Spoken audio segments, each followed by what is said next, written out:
क्या अपनी बहू ऐश्वर्या की सफल जिंदगी से जलती हैं जया बच्चन? बॉलीवुड की एक ऐसी अदाकारा जिसमें न ग्लैमर था, न डांसिंग स्किल्स और न ही तड़क भड़क, फिर भी वह बॉलीवुड की बेहतरीन हीरोइन की लिस्ट में सबसे ऊपर जा बैठी। उनके द्वार में उनका जलवा ऐसा था कि बड़े बड़े स्थापित एक्टर्स भी उनके साथ काम करने से डरते थे। यहाँ तक कि उनके सुपरस्टार पति को भी उनके टैलेंट से टेंशन हो गई थी। वह अपनी दूसरी पारी में फिर से फिल्मों में उतरी और राजनीति में भी कदम रखा और दोनों ही जगह सफल रही।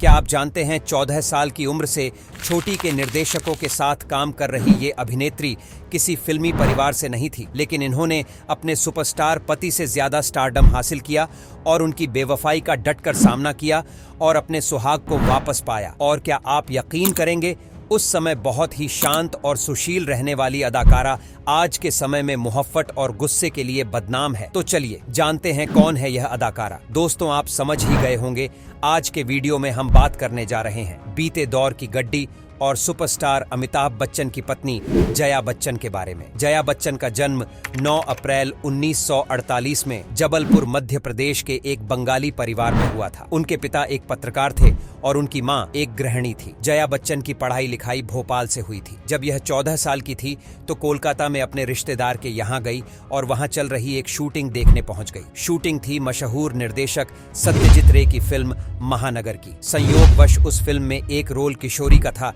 जिसके कलाकार की तलाश चल रही थी। सत्यजीत रे के सेट पर शर्मिला टैगोर आया जाया करती थी।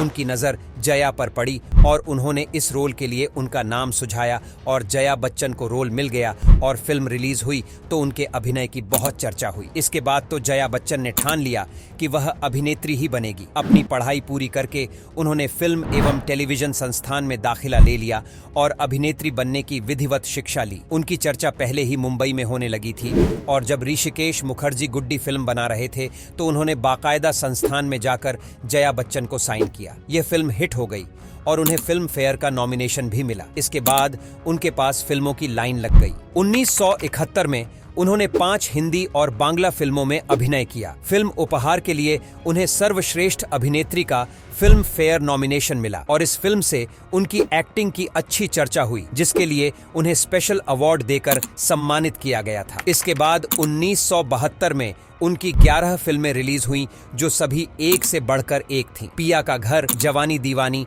परिचय फिल्मों में जया बच्चन अलग ही किरदार में नजर आई। फिल्म शोर में उनके चुलबुले किंतु गंभीर अभिनय ने सबका ध्यान खींचा। इसी साल जया बच्चन की एक फिल्म अमिताभ बच्चन के साथ आई जिसका नाम था एक नजर। यह एक रोमांटिक फिल्म थी लेकिन कुछ खास नहीं चली, पर दोनों कलाकार एक दूसरे के करीब आ गए। साल 1972 में ऋषिकेश मुखर्जी की फिल्म बावर्ची आई थी जिसमें उन्होंने राजेश खन्ना के साथ काम किया था। बावर्ची की कहानी राजेश खन्ना के आसपास घूमती थी, लेकिन फिर भी जया बच्चन ने अपनी जोरदार उपस्थिति दर्ज करवाई। कहते हैं इस फिल्म की शूटिंग के दौरान अमिताभ जया से मिलने आया करते थे, जिस पर राजेश खन्ना बहुत नाराज होते थे और कभी कभी चिढ़कर उनका मजाक भी उड़ाया करते थे। ऐसे में एक दिन जया भादुड़ी ने उनसे कह दिया था कि देख लेना, यह आपसे बड़ा स्टार बनेगा, और उन्हें अपनी बात साबित करने का मौका भी जल्दी ही मिला। जब 1973 में फिल्म जंजीर बन रही थी तब अमिताभ के फ्लॉप लेबल के कारण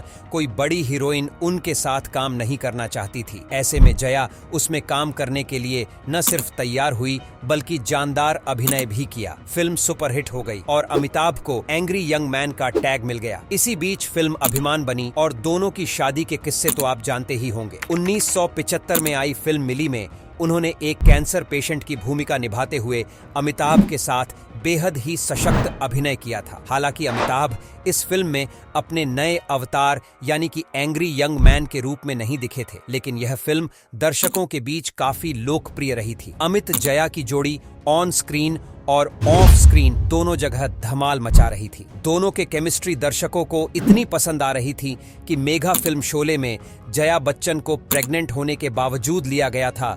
शोले की शूटिंग 1973-74 में हो चुकी थी। सन 1974 के मार्च में जया बच्चन की गोद में बेटी श्वेता आ गई और इसके करीब 2 साल बाद 1976 में बेटे अभिषेक का जन्म हुआ। दोनों बच्चों को पालने की जिम्मेदारी और फिल्मों की व्यस्तता में उनको पति पर ध्यान देने का मौका ही नहीं मिला। साल 1976 में रेखा ने फिल्म दो अनजाने से अमित और जया की लाइफ में एंट्री मारी। अमिताभ बच्चन और रेखा की ऑन स्क्रीन जोड़ी कमाल कर रही थी और ऑफ स्क्रीन भी दोनों की नजदीकियां बढ़ रही थीं। मीडिया रिपोर्ट्स की माने तो रेखा अमिताभ इतने करीब आ गए थे कि रेखा उनके लिए अपनी फिल्म की डेट तक कम कर लिया करती थी और राम बलराम में उन्होंने फ्री में काम किया था। कहते हैं इस फिल्म के सेट पर जया अक्सर आ जाया करती थी और अमिताभ और रेखा को साथ में वक्त बिताते देखती थी। साल 1980 में नीतू सिंह और ऋषि कपूर की शादी में तो रेखा मांग भरकर पहुंच गई थी, जिसे देखकर जया भी दंग रह गई थी। हालांकि रेखा ने सफाई दी थी कि वह एक फिल्म के सेट से सीधे शादी में पहुंची थी, इसलिए मेकअप उतारने का मौका नहीं मिला था। जया बच्चन ने यश राज फिल्म की सिलसिला में रेखा के साथ अभिनय किया था, जो कि 1981 में आई थी। इस फिल्म की शूटिंग के दौरान कई बार ऐसे पल भी आए जब जया बच्चन हताश हुई थी। यश चोपड़ा ने इस फिल्म की कास्टिंग कुछ इस तरह से की थी कि रियल लाइफ में चल रहा है सिलसिला पर्दे पर आ पहुंचा हो, लेकिन जया बच्चन ने एक बार ऐसा कदम उठाया कि रेखा और अमिताभ आपकी लव स्टोरी वही खत्म हो गई। कहते हैं एक बार जब अमिताभ शूटिंग की वजह से बाहर गए हुए थे तो उन्होंने रेखा को डिनर पर बुलाया। जब रेखा अमिताभ के घर पहुंची तो जया ने उनसे खूब बातचीत की, लेकिन जब जया मेहमान को बाहर छोड़ने गई तो उन्होंने साफ कह दिया कि चाहे कुछ भी हो जाए मैं अमित को कभी नहीं छोड़ूंगी।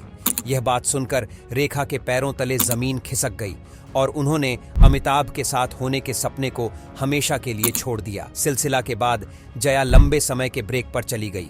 हालांकि उन्होंने साल 1988 में आई फिल्म शहंशाह की पटकथा लिखी थी, जिसमें उनके पति लीड रोल में थे। इसी बीच बच्चे बड़े हो गए और साल 1997 में जया बच्चन की शादी हो गई, जिसके बाद जया को लगा कि शायद अब वो फिर से फिल्मों में आ सकती हैं। उन्होंने वापस इसलिए भी आने का सोचा क्योंकि अमिताभ बच्चन की कंपनी पूरी तरह से डूब चुकी थी और बच्चन परिवार दिवालिया हो गया था। बहरहाल 18 वर्षों के लंबे ब्रेक के बाद जब वह दोबारा लौटी तो उन्होंने कई ब्लॉकबस्टर फिल्में की। उनकी पहली कमबैक फिल्म थी 1998 में रिलीज 1084 की मां। इस फिल्म को उस साल का नेशनल अवार्ड मिला।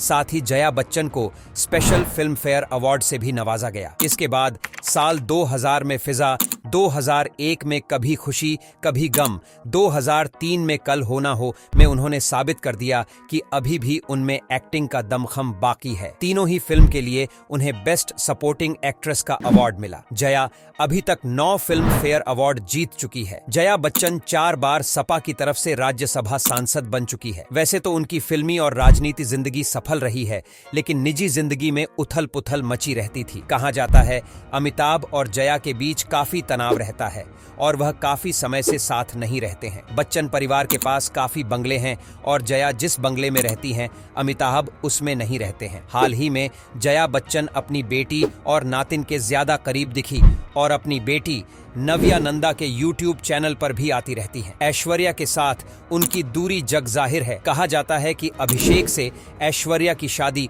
जया कभी पचा नहीं पाई। उन्होंने एक इंटरव्यू में कहा था कि मैं ऐश्वर्या को अपनी दोस्त की तरह मानती हूँ और जो बात अच्छी नहीं लगती उसे साफ कह देती हूँ।